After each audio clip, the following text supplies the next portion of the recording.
स्वागत है आप सभी का आपके अपने चैनल स्टडी स्टैक पर। देखिए दोस्तों, आज मैं आपको मैथ का ये जो बेसिक होता है ना, अभाज्य गुणनखंड, ये मैथ की बेसिक कंसेप्ट्स में से एक है। तो अगर आपको अभाज्य गुणनखंड नहीं आता है ना, तो मतलब बात वही है कि यार मैथ आती है तो क्या आता है फिर, अगर अभाज्य गुणनखंड करना नहीं आता है। अभाज्य गुणनखंड को बोलते हैं प्राइम फैक्टराइजेशन इंग्लिश में, ठीक है। तो आज के इस वीडियो में हम लोग समझने वाले हैं कि ये प्राइम फैक्टराइजेशन यानी कि अभाज्य गुणनखंड क्या होता है और इसको कैसे निकालते हैं। तो आइए बिना किसी देरी के वीडियो स्टार्ट करते हैं। देखिए दोस्तों, अब अभाज्य गुणनखंड लिखा है, अभाज्य गुणनखंड, तो सबसे पहले इसका मतलब समझिए। तो आपने पढ़ा होगा अभाज्य संख्याएं, अगर नहीं पढ़ा है तो अभी पढ़ लीजिए। चलिए क्या पढ़ेंगे हम? अभाज्य संख्याएं। अभाज्य संख्याएं, तो देखिए अभाज्य संख्याएं को बोलते हैं प्राइम नंबर्स। क्या बोलते हैं भैया? प्राइम नंबर्स, प्राइम नंबर्स बोलते हैं, ठीक है। अब ये अभाज्य संख्या यानी कि प्राइम नंबर्स होते क्या हैं? तो देखिए ऐसे नंबर्स जो एक से और खुद के अलावा और किसी से ना कटें, वो क्या होते हैं? Prime number. अब एक बात बताइए कि कोई भी संख्या है वो तो एक से कटती ही है, कॉमन सेंस की बात है, क्योंकि अगर 5 है तो 5 एक से कटेगा कि नहीं? 1 पंचे 5, यानी कि 5 में 1 से भाग लगेगा कि नहीं? तो 5 में 1 से भाग लगेगा। 1000 होगा उसमें भी 1 से भाग लगेगा, 3 होगा उसमें भी 1 से भाग लगेगा, यानी कि जितनी भी संख्याएं हैं 1 से तो सब में भाग लग जाता है, ठीक है। तो इसलिए एक तो सबका फैक्टर हो ही गया, यानी कि एक तो सबका गुणनखंड हो ही गया। और उसके बाद क्या है कि खुद से, और हर संख्या खुद से भी कट जाती है। 5 है तो 5 खुद से तो कट ही जाएगा ना, 5 एकम 5, 5 का पहाड़े में 5 आता है ना, तो खुद से भी कट जाएगा। तो वैसी संख्याएं जो केवल एक से कटें और खुद से कटें और उसके अलावा और किसी से ना कटें, वो क्या होती हैं? अभाज्य संख्याएं। क्या 2 अभाज्य संख्या है? जी हाँ, बिल्कुल है। क्यों? क्योंकि जो 2 है वो 2 से कटता है। जब 2 में 2 से भाग देंगे तो कट के क्या 1 आता है, और जब 2 में 1 से भाग देंगे तो 1 में तो भाग जाएगा ना, 1 दूनी 2, तो आपका 2 आएगा। तो ये 1 और 2, ये 1 से कटता है और अपने से कटता है और इसके अलावा किसी से नहीं कटता है। तो ये क्या हो गया? प्राइम नंबर, यानी कि अभाज्य संख्या हो गया। चलिए ठीक है, तो 2 क्या हो गया? अभाज्य संख्या। अब बताइए जरा कि 3 अभाज्य संख्या है? बिल्कुल है। इसी तरह 4 बताइए, 4 अभाज्य संख्या है क्या? तो जरा आप देखेंगे 4 1 से कट जाएगा, चलिए ओके। 4 जो है वो 4 से भी कट जाएगा, क्योंकि खुद से तो हर संख्या कट ही जाती है, ओके। लेकिन ये जो 4 है ये 2 से भी तो कट रहा है, यानी कि 1 से और खुद से कटने के अलावा और किसी से भी कटेगा तो वो अभाज्य संख्या यानी कि प्राइम नंबर नहीं होगा। यानी कि 4 क्या है? प्राइम नंबर नहीं है। तो ऐसे ही कौन कौन से हो जाएंगे? 5 हो गए, मैं आपको बता देता हूँ, 7 हो गया, और कितने हो जाएंगे? 7। उसके बाद 9 नहीं होगा, क्योंकि 9 जो है 9 से भी कटता है, 1 से भी कटता है, कोई बात नहीं। लेकिन जो 9 है ना, अपने से और 1 से कटने के अलावा किससे कटता है? 3 से। 3 तिया 9, तो 9 नहीं होगा। 11 होगा, 13 होगा, 15 नहीं होगा, 17 होगा, इसी तरह 19 होगा, और आगे कई सारी जो हैं ये अभाज्य संख्या हैं। तो आई होप आपको समझ में आ गया होगा कि अभाज्य संख्या यानी कि प्राइम नंबर्स क्या होता है। चलिए इतना समझ में आ गया। अब यहीं से निकलता है आपका क्या? अभाज्य गुणनखंड। गुणनखंड क्या होता है?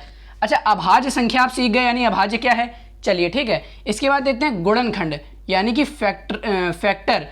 गुणनखंड, गुणनखंड यानी कि होता है फैक्टर। चलिए अब मैंने कहा आपसे कि 4 है ना, ये 4 के गुणनखंड निकालो। तो देखो इसके नाम से समझो, गुणन, गुणन मतलब क्या होता है? गुणा, यानी कि मल्टीप्लाई, और खंड मतलब होता है किसी चीज के टुकड़े, पीसेस, पार्ट्स, ठीक है। खंड मतलब क्या होता है? पीसेस या पार्ट्स, टुकड़े, ठीक है। तो अब 4 है, अगर इसके गुणनखंड निकालने हैं तो इसका मतलब क्या हुआ कि ये जो 4 है ना, इसको हमें ऐसे तोड़ना है, ऐसे तोड़ना है कि गुणा करके 4 ही आ जाए। यानी कि 4 को आपको कैसे तोड़ना है कि उन संख्याओं में तोड़ना है जिनका जब हम गुणन यानी कि गुणा करें तो 4 ही आए। तो भैया अगर आप इसको 2 गुणा 2 में तोड़ेंगे तो ये देखिए क्या हुआ कि 2 का गुणा 2 में करेंगे तो 4 आएगा, ठीक है। और किस में तोड़ा है? गुणा के खंडों में, यानी कि ये जो 2 खंड है ना, ये गुणे के खंड हैं, क्योंकि इनके बीच में क्या लगा है? गुणे लगा है। तो चलिए इतना आपको समझ में आ गया गुणनखंड क्या है। अब भैया पूरी बात करते हैं अभाज्य गुणनखंड। तो आपको तो सब समझ में आ गया है भैया, आप तो हीरो हो गए हो एकदम। क्यों?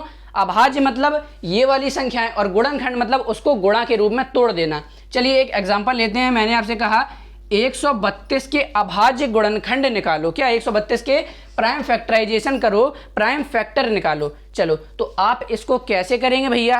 कैसे करेंगे? यानी कि आपको इसमें क्या करना है कि 132 को तोड़ना है, 132 को टुकड़ों में लिखना है। कैसे टुकड़े? जो कि गुणे में लिखे हों, लेकिन टुकड़े हों गुणे में लिखे हों, लेकिन कैसे, जो कि अभाज्य हों, क्योंकि इसके क्या करने हैं, अभाज्य गुणनखंड करने हैं। चलिए समझ में आ गया। तो ऐसे टुकड़े आपको इसके करने हैं जो गुणे में हों और जो टुकड़े वाली जो संख्याएं हैं ना वो सारी क्या हों, अभाज्य हों। चलिए इतना आपको समझ में आ गया। बहुत ही ध्यान से बात सुनिएगा।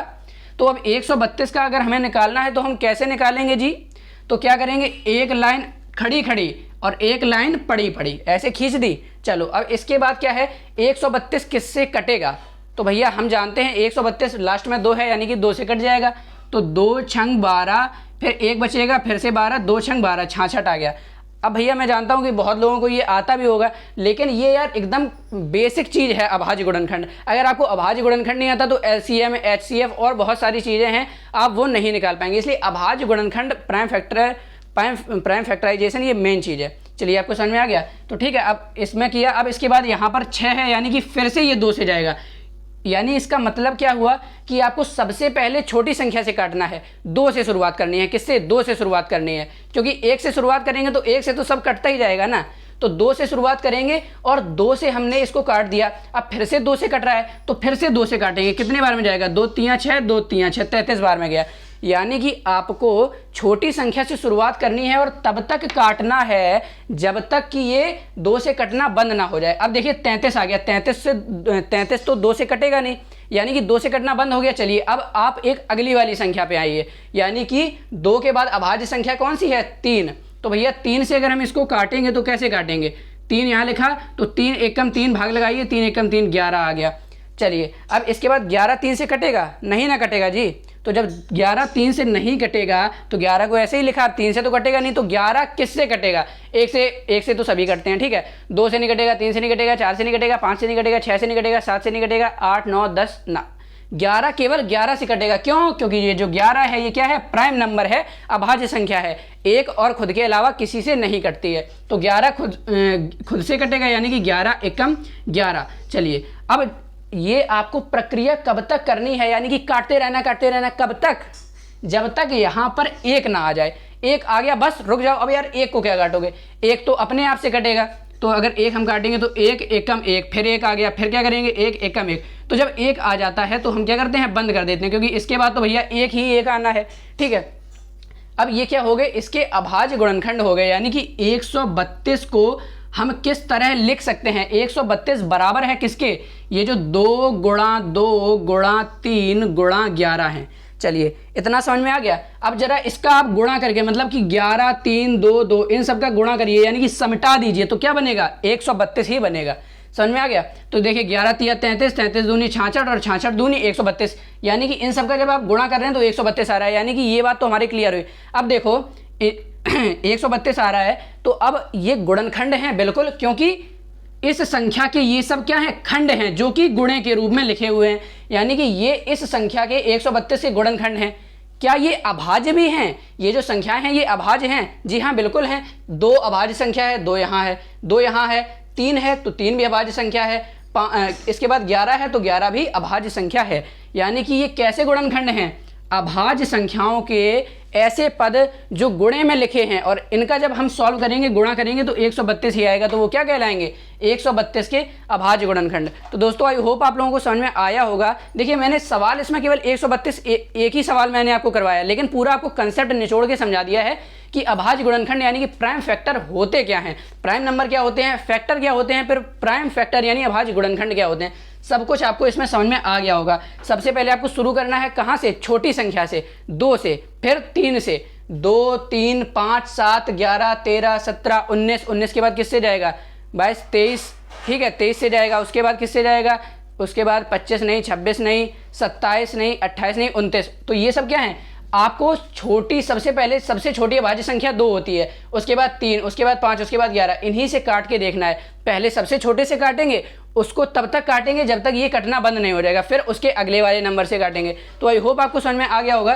तो आपको मैं एक सवाल देता हूँ, इसका आंसर आपको कमेंट बॉक्स में कमेंट करके बताना है, ठीक है। तो मैं समझ जाऊँगा कि आपको भैया इतनी मेहनत से मैंने आपको पढ़ाया है, तो भैया समझ में आपको आ गया होगा। चलिए एक सवाल मैं आपको देता हूँ यहाँ पर, जैसे कि लिख लीजिए 1 3 2 ये जो संख्या है ना, इसका क्या होगा अभाज्य गुणनखंड। इसके अभाज्य गुणनखंड इसी तरह आपको निकालने हैं। क्या होगा, आप कमेंट बॉक्स में अपना आंसर जरूर दीजिए। वीडियो अगर आपको अच्छी लगी है, समझ में आ गई है, तो वीडियो को एक लाइक कर दीजिए। चैनल पर नए हैं तो हमारे चैनल पर ऐसी मैथ्स की बेसिक मैथ्स की वीडियोज़ आती रहती हैं, तो चैनल को आप सब्सक्राइब कर सकते हैं।